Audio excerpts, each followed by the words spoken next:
നിങ്ങളുടെ favourite shows ഇനി ഒരിക്കലും മിസ്സാവില്ല. ഇപ്പോൾ C5 കാണും നിങ്ങളുടെ ഫേവറേറ്റ് ഷോസ് തികച്ചും സൗജന്യമായി. നമ്മൾ ഇവിടേക്ക് വരുമെന്ന് അറിഞ്ഞ നിമിഷമാണ് കാർത്തിക് ഇവിടെ നിന്ന് മാറ്റിയിരിക്കുന്നത്. അല്ല, ഇത്ര കൃത്യമായിട്ട് പറയാനുള്ള കാരണം എന്താ മാഡം? വേഗത്തിൽ ഇവിടെ നിന്നുള്ള ഷിഫ്റ്റിംഗ്. അതില് ബ്രേസ്ലെറ്റ് താഴെ വീഴാലോ. അല്ലെങ്കിൽ കാർത്തിക് ഇവിടെ ഉണ്ടായിരുന്നു എന്ന് തിരക്കി വരുന്നവരെ ധരിപ്പിക്കാൻ കാർത്തിക തന്നെ ഇതിവിടെ ഊരിയിട്ടു. പഠിച്ച കള്ളി അവള്. ഇവിടെ അല്ലെങ്കിൽ മറ്റൊരു സ്ഥലം. കാർത്തികയെ കണ്ടെത്തിയേ ഒക്കൂ.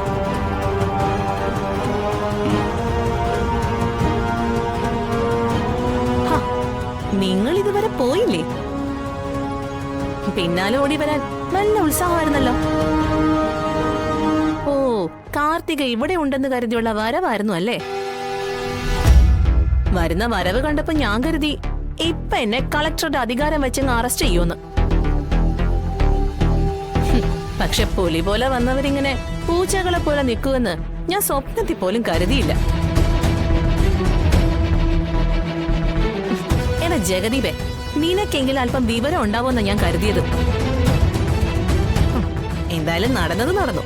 മരിച്ചവരോ മരിച്ചു. ഇനി ജീവിച്ചിരിക്കുന്നവർക്ക് കൂടി അവരുടെ പേരിൽ സ്വൈര്യം കൊടുക്കില്ലെന്ന് വെച്ചാ വലിയ കഷ്ടാണേ.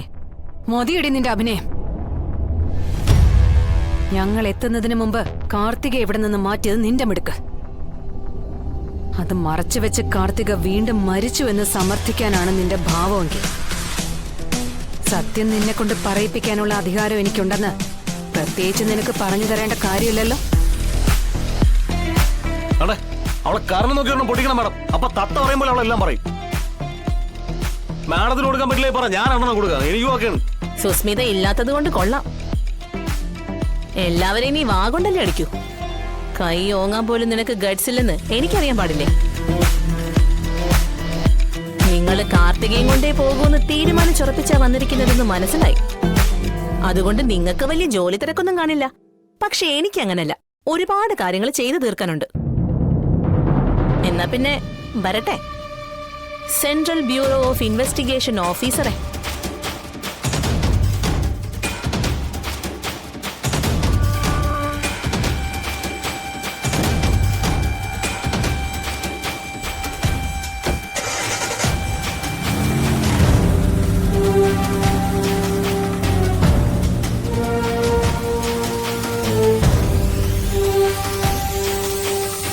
ജഗദീപ്, ആ മുറി കണ്ടിട്ട് എന്ത് തോന്നുന്നു? ഒരാളെ കൊണ്ടുവന്ന് രഹസ്യമായി താമസിപ്പിക്കാനുള്ള ശ്രമം ഉണ്ടായതായി തോന്നിയില്ലേ? ഒരു പഴയകാല സിനിമയിലെ ഒളിസംഗീതം പോലൊരു സെറ്റപ്പ്. അങ്ങനെ ഒരു ഡൗട്ട് എനിക്കും ഇല്ലാതില്ല. അങ്ങനെയാണെങ്കിൽ ആ മുറി നമുക്കൊന്നുകൂടി പരിശോധിക്കണം. ഇങ്ങനെയുള്ള അവസരങ്ങളിൽ ദൈവത്തിനുള്ളത് ദൈവത്തിന്, സീസറിനുള്ളത് സീസറിനെന്ന് പറയുന്ന പോലെ എന്തെങ്കിലും ഒരു തെളിവ്. അതിപ്പോ സേഫ്റ്റി പിന്നെങ്കിൽ സേഫ്റ്റി പിൻ, അങ്ങനെ എന്തെങ്കിലും ഒന്ന് അവശേഷിപ്പിക്കുന്നൊരു തോന്നൽ. ദൈവത്തിന്റെ ഒരു അടയാളം, കേസിലേക്ക് തുറക്കാൻ പറ്റുന്നൊരു ഓപ്പൺ കീ, അങ്ങനെയൊന്നും ഉണ്ടാവുമെന്ന് മനസ്സ് പറയുന്നു. കാർത്തികയിലേക്ക് എത്താനുള്ളൊരു ചവിട്ടുപടി. ചില കേസ് അന്വേഷിക്കുന്ന അന്വേഷണ ഉദ്യോഗസ്ഥർ സിനിമയിൽ പറയുന്നത് കേട്ടിട്ടുണ്ട്. എത്ര സമർത്ഥനായിട്ടുള്ള കുറ്റവാളിയാണെങ്കിലും അവനെതിരെ ദൈവത്തിന്റെ ഒരു കയ്യൊപ്പ് എന്നുള്ള രീതിയിൽ ഒരു തെളിവ് അതെവിടെയെങ്കിലും അവശേഷിക്കുന്നുണ്ടാവും. അങ്ങനെ ഒരു കയ്യൊപ്പ് ഉണ്ടെങ്കിൽ അത് നമുക്ക് കണ്ടെത്തിയിട്ട് തന്നെ കാര്യം. വാ.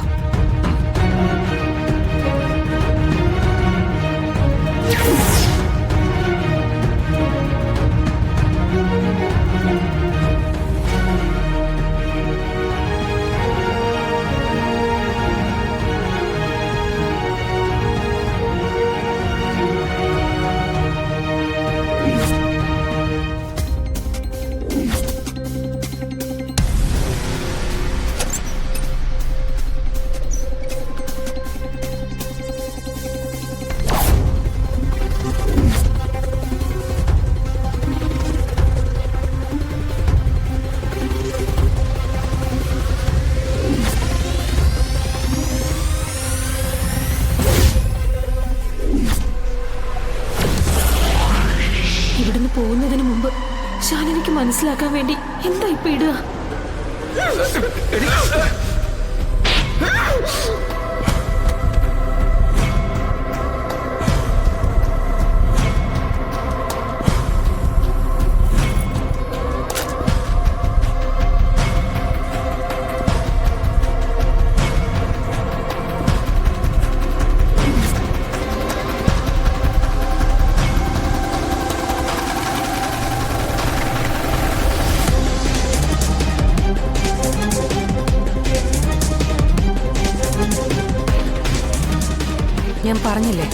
എന്തെങ്കിലും ഒരു പിടിവലി നമുക്ക് ഇവിടുന്ന് കിട്ടുമെന്ന്.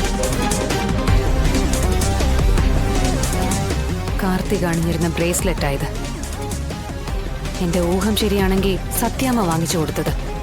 നമ്മൾ ഇവിടേക്ക് വരുമെന്ന് അറിഞ്ഞ നിമിഷമാണ് കാർത്തിക് ഇവിടുന്ന് മാറ്റിയിരിക്കുന്നത്. അല്ല, ഇത്ര കൃത്യമായിട്ട് പറയാനുള്ള കാരണം എന്താ മാഡം? വേഗത്തിൽ ഇവിടെ നിന്നുള്ള ഷിഫ്റ്റിംഗ്. അതിൽ ബ്രേസ്ലെറ്റ് താഴെ വീഴാലോ. അല്ലെങ്കിൽ കാർത്തിക് ഇവിടെ ഉണ്ടായിരുന്നുവെന്ന് തിരക്കി വരുന്നവരെ ധരിപ്പിക്കാൻ കാർത്തിക തന്നെ ഇതിവിടെ ഊരിയിട്ടു. ഏതായാലും ഒരു കാര്യം ഉറപ്പാ, കാർത്തിക ജീവിച്ചിരിക്കുന്നു. മധുശ്രീക്ക് ഇക്കാര്യത്തിൽ വ്യക്തമായ പങ്കുണ്ട്. ഇനി എന്താണ് മാഡം അടുത്ത നീക്കം? ഇനിയാണ് കാര്യങ്ങൾ വേഗത്തിൽ പോവേണ്ടത്. എന്നാ പിന്നെ താമസിക്കണ്ട, നമുക്ക് വേഗം തന്നെ പുറത്തേക്ക് പോവാം. വന്ന് വന്ന് ഞാനൊരു പ്രൈവറ്റ് CID ആയിട്ട് മാറുമെന്ന എന്റെ ഒരു പേടി. വേണ്ടി വരും ജഗദീപേ. നമുക്കിനി ഇതും കൊണ്ട് കോടതിയിലെത്തണം. പക്ഷെ അതിനു മുമ്പ് കുറച്ച് പണികൾ കൂടി തീർക്കാനുണ്ട്.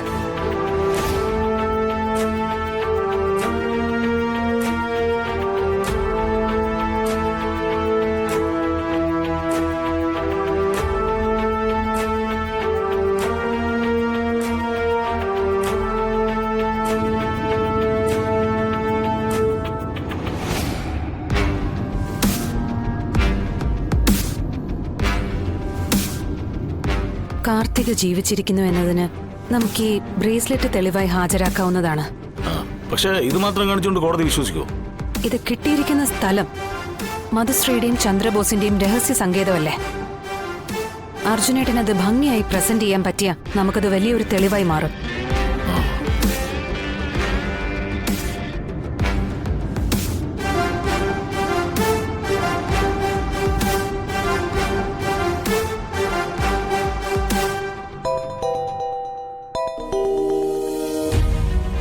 Hello madam. അനു, കാർത്തികയെ ഒളിപ്പിച്ചിരുന്ന സ്ഥലം കണ്ടെത്തി. പക്ഷെ ഞങ്ങൾ എത്തുന്നതിന് മുമ്പ് കാർത്തിക അവരവിടെ നിന്ന് മാറ്റി. ഇനിയിപ്പോ എന്തേ മാഡം? അവിടെ നിന്ന് കാർത്തികയുടെ ഒരു ബ്രേസ്ലെറ്റ് കിട്ടിയിട്ടുണ്ട്. കാർത്തിക ജീവിച്ചിരിക്കുന്നു എന്നതിന്റെ തെളിവായി കല്യാണ ദിവസം അണിഞ്ഞിരുന്ന ഈ ബ്രേസ്ലെറ്റ് നമുക്ക് കോടതിയിൽ ഹാജരാക്കാവുന്നതാണ്. അതുകൊണ്ട് ഞാൻ ഈ ബ്രേസ്ലെറ്റിന്റെ ഫോട്ടോ അനുവിനൊന്ന് അയക്കാം. ഒരു ജ്വല്ലറിയുടെ ഡീറ്റെയിൽസും. അനു അതിന്റെ ഓണറുമായിട്ടൊന്ന് സംസാരിക്കണം. എന്നിട്ട് അദ്ദേഹത്തിന്റെ നമ്പർ കളക്ട് ചെയ്ത് അയച്ചു തരണം. അനു ഇതെല്ലാം വളരെ ഫാസ്റ്റ് ആയിട്ട് നീക്കണം. കഴിയുമെങ്കിൽ സ്വർണ്ണക്കടക്കാരനെയും അയാളുടെ കടയിൽ നിന്നും വാങ്ങിയ ഈ ബ്രേസ്ലെറ്റും നമുക്ക് കോടതിയിൽ ഹാജരാക്കാൻ കഴിഞ്ഞ നമ്മൾ വിജയിച്ചു. മാഡം ഫോട്ടോ ഇട്ടോളൂ, ഞാൻ ഇപ്പൊ തന്നെ കാര്യങ്ങൾ മൂവ് ചെയ്യാം. ശരി അനു. ശരി മാഡം.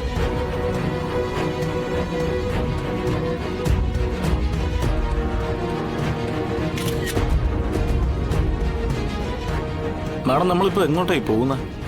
നമുക്കിനി ഇതും കൊണ്ട് കോടതിയിലെത്തണം. നമ്മൾ ഈ യാത്ര പൊയ്ക്കൊണ്ടിരിക്കുമ്പോൾ തന്നെ നമ്മൾ ഇനി കാണേണ്ടവരെ മറ്റാരൊക്കെയോ തെരഞ്ഞുകൊണ്ടിരിക്കുകയാണ് ജ്യോതി. ഡൗൺലോഡ് ചെയ്യൂ C5 ആപ്പ്. കാണൂ എല്ലാ എപ്പിസോഡുകളും സൗജന്യമായി.